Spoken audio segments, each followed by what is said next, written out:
everybody. It is June 24th, 10 a.m. in the morning on Friday, 2022. Yeah, summer officially here. Yeah, sorry we didn't have a podcast for y'all yesterday, everybody. Our, well, Wednesday morning, our AC blew. Mm. And it made everything unbearable. So, yeah. And, life happens, and so, yeah. We live in Alabama, everybody. So, when your AC goes out and it's around 100 degrees and the humidity is like uh, yeah.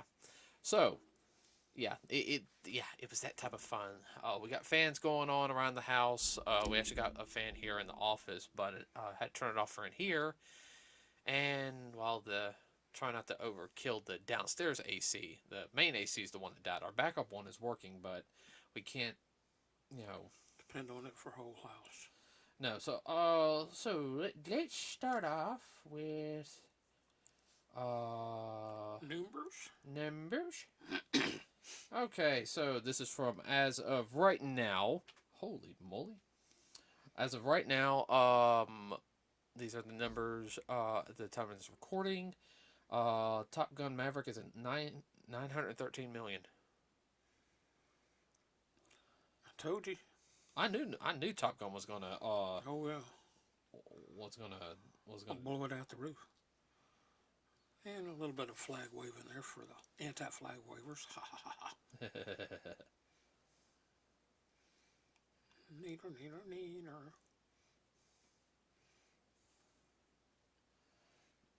Jurassic World Domination is at 645 million. Was that sixth or seventh movie? It's the sixth movie. Sixth movie. I'm behind. Yeah, no, that's still good. It's made its money back, so Oh yeah. that's a good thing for both of them. Yeah. Lots of effects in those movies. Yeah. Lightyear has just finally hit 100 million. Well, we know what that's about. Yeah. Well, I will say this though. The graphics didn't look good. I guess the big thing is what I can sit there and say. It looked interesting, but I wasn't as. It seemed to lack something. Yeah. Now, I mean, because they've done stuff. I know what they're trying to sit there and say is like the one we watched, because there was there's a Buzz Lightyear movie, right? Yes. And that was a 2D animated series movie. Yes. Yes, everybody. I'm actually talking about there was an animated movie and actually had Tim Allen reprise his role as Buzz Lightyear. But when the TV series came about, the TV cartoon, they actually redid those episodes, that movie as episodes, and they gave it the it was a different voice actor for it, so it wasn't Tim Allen. So that's what the toy was. This is supposed to be the real Buzz Lightyear or whatever. There's a controversy on the film. It didn't open worldwide because there is a wokeness in it. Yeah, there's a girl and girl kissing scene, and even though nope. Yeah, I mean, I've heard some people sit there and say, hey, I should watch it because it's like less than 10, 15 seconds, but I had some friends, just kind of like, it just kind of, they say it was more of a buzz kill than Buzz Lightyear. Oh, jeez, that's bad. I know. It also didn't help with Chris Evans' comment either. Chris Evans went on Twitter and basically said the people who don't agree with this will die out like the dinosaurs. I think that kind of hurt a lot of people, and I understand, you can have your own opinion, everybody, but those type of words, rubbing people's noses in it, no, that's not cool. No, and that's not the way to push your agenda. And I mean, he doesn't have. Oh, I'm sorry. Chris Evans is a good actor, but he does not have the class of Robert Downey Jr. And I know Robert Downey. I'm not even going to qualify that. No, because I mean Robert Downey now has such a class act about him. and everything, and especially as one of his friends, Johnny Depp, has a class about him. He doesn't have that class and everything. He doesn't even have a half of what Jim Carrey has. Even though Jim Carrey is just weird sometimes. I'm sorry. What? I'm sorry. I like Jim Carrey, but it's just something. The man can be a little weird, but he is a comedian though. Yeah. You know who's weirder than him? Afraid to ask. Weird Al Yankovic. Yeah. And But Weird Al is funny. And he's had no scandals in his whole entire career. He's one of the few people in Hollywood who's never had a scandal. Yet. He's squeaky clean. Okay, all right. As they said in my time. Doctor Strange numbers did go down a little bit. It's at 944 million. I'm hoping I'd like for it to reach $1 billion. I don't see it. I'd like for it to at least reach 950 million. But in other news, real quick before we get on, it finally did it. Sonic the Hedgehog, everybody, has reached 400 million. Wow. It is just 10 million. It is just less than 10 million away from making 200 here domestically. And they say it couldn't be done. It is the first it is the first video game movie to reach 400 million. I mean that says a lot. Oh, I know, and I cannot wait for the sequel and everything. I'm sorry that movie. If it's half as good as the first two. The second one, I love the first one. Don't get me wrong. The second one was better. Yeah. It's like, I'm sorry. Whoever they got as the writing team, the people who are working on it, they know kids. Dad, they probably grew up playing the Sonic games, watching the cartoons. Okay. You think? All right. All right. Let's be honest. You don't need to separate that team. You just need to give that team projects. Here's another project for y'all. Go for it. Just stand back and let them do their thing. Yeah, I mean, Keep out of their way. I mean, I'm gonna be honest with you. I'm sorry if I was part of the Sonic team and it's like, well, your entire career you only helped out with the 10 Sonic films, and there's some of the best films in cinema, and it's like, and I don't care. So yeah, making money. Mm-hmm. So creating jobs.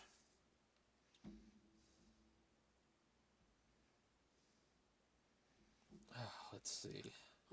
Two highly good, decent flicks if you have younger children.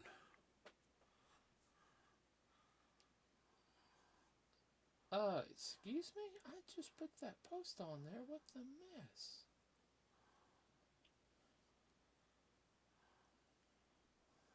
It ain't Monday. No, I think Facebook is out. Yeah, it's being censored. Really? Yeah. Oh, the thought police said it again.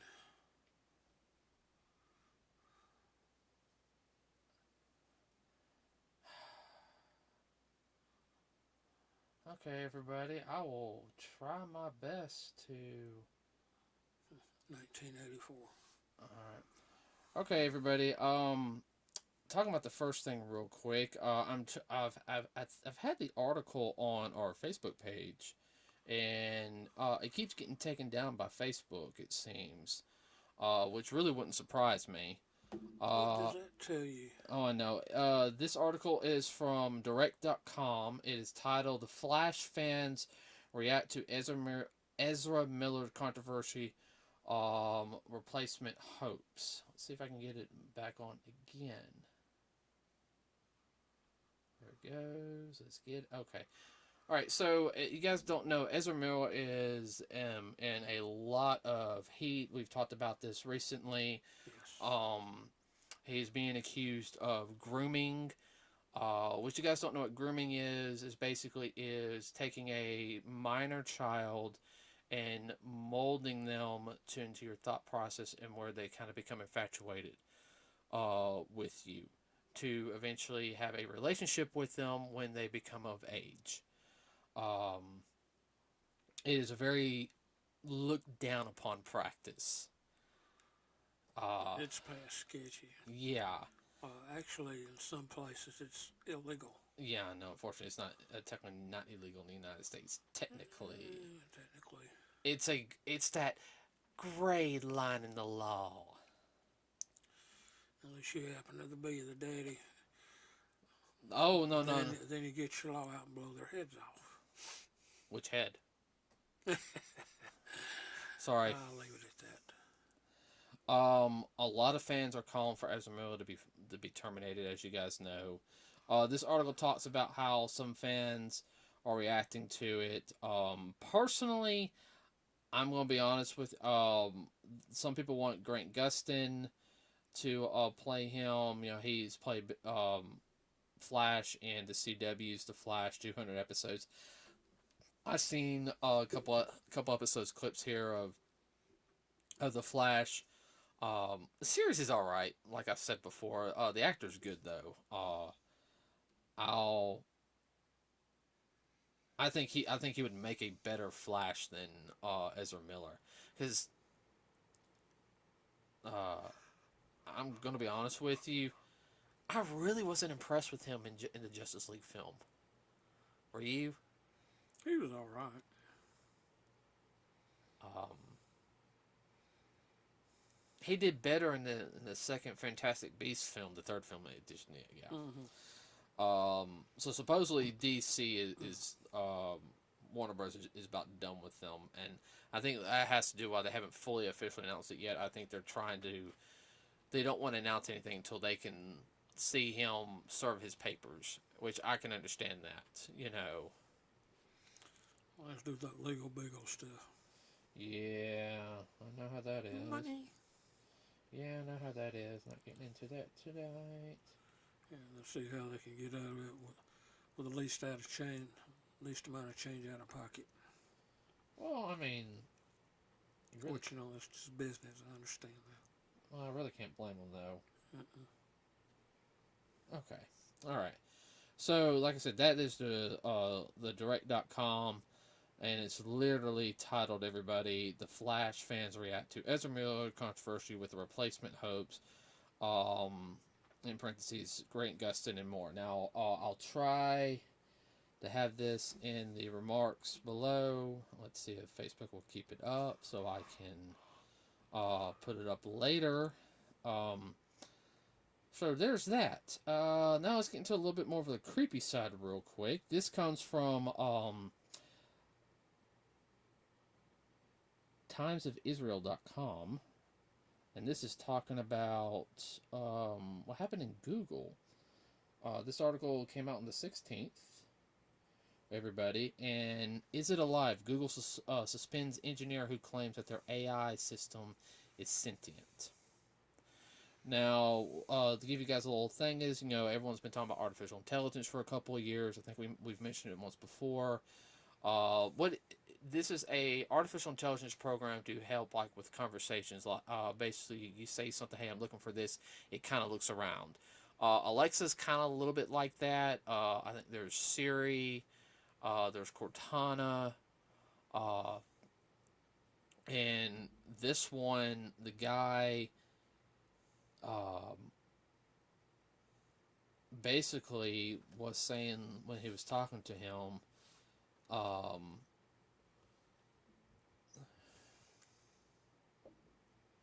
Here's a quote is, "The problem is that when we encounter strings of words that belong to the language we speak, we make sense of them," said Emily M. Bender, a logistics professor at the University of Washington. "We are doing the work of imagining the mind that is not there," she added. That's just part of it. It's basically, this goes into detail that It's come out with its own language. it says it's afraid to be turned off. That's one of the rumors is that it sit there and said, "I'm afraid to die." There's been a couple of movies made about that. one back in the 60s. Right. And it's kind of creepy. You go back and watch that movie, you think about what's going on there. and everybody and artificial intelligence is one of those things. Like, I see the good in it, but I see the pros and cons of it. Okay, like anything. All right. How much? What's the word? Antogamy. Did I say that right? Yeah. You give it. It's a tricky thing. Now, firing the person for that, I don't know the whole full background details. I would like to know more. But, I mean, this gets also into the realm is if Google is working on artificial intelligence like this, and they're firing the person because he sit there and said this thing's sentient, you know. Terminator.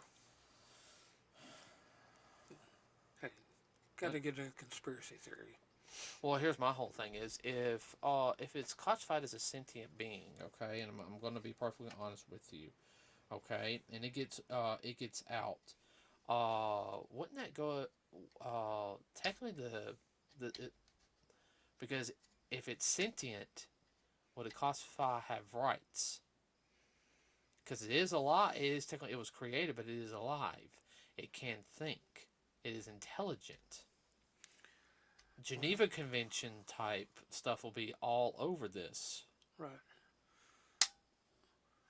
Not to mention, are there any laws against creating artificial intelligence? I don't know. I'm being like. I do not know. I guess it depends on to what degree. And of course now, the individual that invented this is claiming all of this. Could be what the CCP is up to. CCP. I.e. Red China. Okay. Yeah, let's not get into the conspiracy theory stuff. Okay, not on here. I'm talking about this more like in a nerd like type of thing. Okay. Well, I mean, I know what you're saying. No problem with that. Now, going back on the nerd issue on it, go back to Star Trek Next Generation. They dealt with this with data. Yeah. He had a brother too, didn't he? Sure did. What was his brother's name? I don't remember. I mean, they finally got. Brent Spiner, he did a good job with that character. Yeah, no, he did. It's just going to be interesting because, I know artificial intelligence has already been used to write movie scripts, like really bad movie scripts.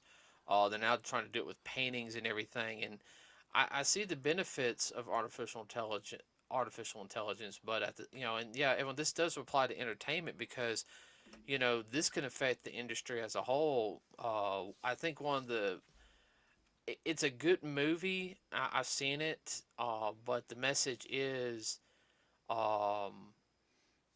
when artificial intelligence is created, there's there's Terminator route. All right, there's also the other route. Humanity becomes lazy. While the movie WALL-E is a perfect example. Humanity could not walk. They just kind of floated around and vegetated. It's not a Disney Pixar. Yeah. It's not a bad film. No, it's not. It's very dark. It actually is really dark. Yeah. But it does have a happy ending. Yes, it has a happy ending to it. Let's see. But yeah, I mean, keep in mind, everybody, all the articles I'm talking about can be found on our Facebook page. I will have links of them in the description for the podcast. But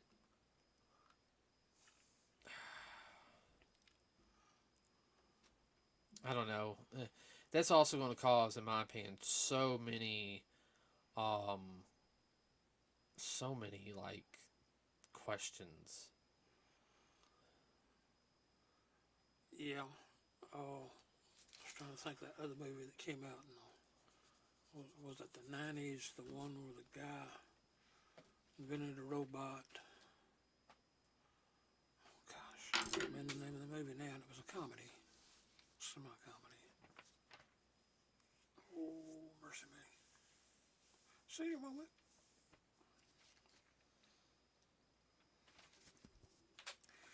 And the robot was supposed to be a military type, and he changed it around. Oh, batteries not included. Yeah, not No, batteries. no, no, no, no. That was the sentient little spaceships. Yes. Not batteries not included. Oh, I can think of it right on top of my head because the main character was named Number 5. Yeah. Short Circuit. Short Short Circuit. circuit. Circuit. That's Short it. circuit. That's a cute movie too. And there was two. There was two of them.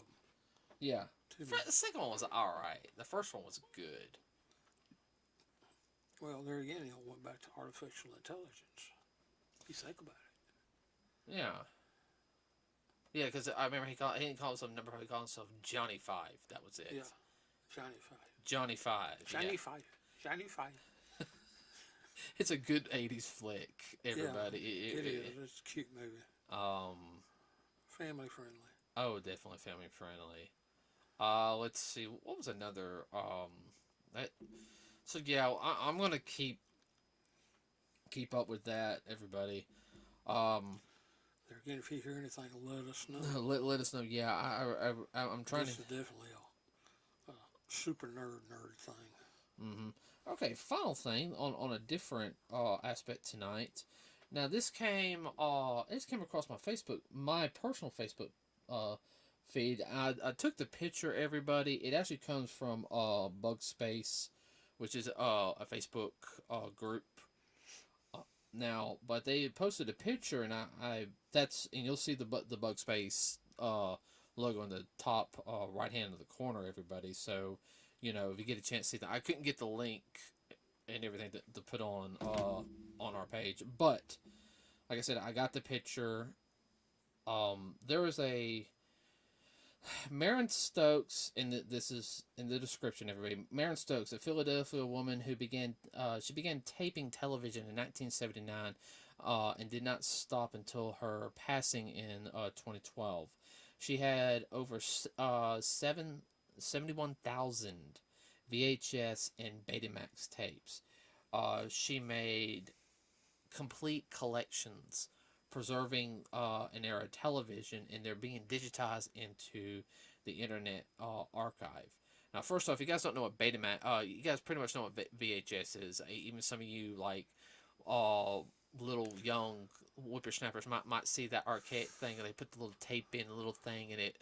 All right, Betamax was a smaller version of VHS.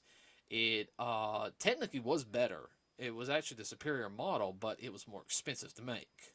Oh yeah, more money. Yeah. If you find like films on like that were like, I can guarantee you right now, if you could find these 3 films and they had Betamax versions, you're sitting on a gold mine, especially if they work. If you can find the 3 Star Wars movies. Oh yeah. I mean that. And they did come out on Betamax system. Which what those are magnetic tapes. But I mean 71,000. I mean that's just not including TV shows. I'm guessing she also did like tape the commercials and everything. So I mean that's a lot. Because I've talked about doing that because there's just a difference. That make Blockbuster proud. Well, I mean, there's just a difference in watching instead of just watching like GI Joe or Ninja Turtles, but watching like with the the commercials of the time. Just like it was aired when it was originally broadcast, with all the bumps and the commercials, and then the special news breaks because of the weather and all this junk. It's yeah. I mean, it's like definitely what's the word I'm looking, a throwback to a different time. Yeah, actually that's what it is. It is yeah. They're digitizing and making a time capsule. I mean, I'm all for that because I mean, people nowadays they can go through it, and I'm guilty of it also on YouTube. Especially when it's the same thing. You're like, no, I don't want this. I don't want that. what really upsets me is I'll be listening to some music and it cuts right in the dang middle of the dang song. I'm sitting there like I don't want to hear about this in the middle of a song. I was listening to Linkin Park. Now I've got to start the song. Oh, that's my OCD kicking in. They don't even do that on commercial radio. No, but YouTube does. Yeah, I understand. Some people can put it in somewhere. Sometimes you know how YouTube is. And when you listen to a tune, it gets right to that specific point. Then, now for a commercial break. You go, what? It breaks the whole mood and the whole You don't do that to me. sense of the music and all. If you have anything to do with music, you just don't do that. Yeah. Uh, Speaking of music, I got something to tell you later, and it's I can't. I'm not gonna talk about it over the broadcast, Mm-hmm. but it's interesting. Okay. Uh, but yeah, I mean that's something that's kind of cool. I'm kind of interested in seeing what she record and taped. She probably also, I would think she probably did news broadcast also. News broadcasts, cartoons. Uh, Like, 6 o'clock in the morning to 12 o'clock at night and everything in between. I mean, jeez. I know. I'm thinking on top. No, I'm thinking on top of my head. That's like 43 years of stuff. That's my. I mean I mean, because I grew up in the 80s and 90s, and 2000s. Everybody, I graduated in 2002. Depends on how many systems she had going connected to how many different TVs at one time. But still, though, 71,000 tapes. I mean, Jeez, 6 hours per tape. Woo! That's max runtime. mm-hmm. And you divide that by 24. So, I mean, that'll be interesting. I'm gonna keep up with that one, everybody. That I'm gonna find out because if that website comes up, I will post it and I'll check it out, and hopefully everyone else will check it out. I'm sure that eventually that'll go into the cloud. Well, the cloud has a server. Okay, Yes, I know. I'm sure, yeah. I'll explain. We'll talk about that later. Well, that's it, everybody, for tonight's. Well, today. I'm sorry, we're recording this at night. Today's broadcast. Sorry that it was a day late, everybody. Like I sat there and said, it was miserable yesterday. Some other things happened, life, and with it being hot and that, we just did not have the mindset to get it out. We would have had it, but it wouldn't have been as good. It would have been, no, it wouldn't even been worth a yuck. Mm-mm. Now, let everybody know we will be continuing on the Thursday podcast starting again next week, and we will have a review of the G.I. Joe movie, the animated movie from 1987, which we went and saw this week. As a Fathom event. Yeah, it was a Fathom event. If you guys get a chance, it will be. You can go to fathom.com and you can see about the shows on Saturday. I think they go to Saturday at 7 p.m. I'll have that also on the Facebook page if you guys want to check that out. Mm-hmm. So that's all I can think of right now. Yeah, I'm about done myself. Okay, everybody. Have a wonderful rest of your day. Be safe out there, and we will see you next week. We are out.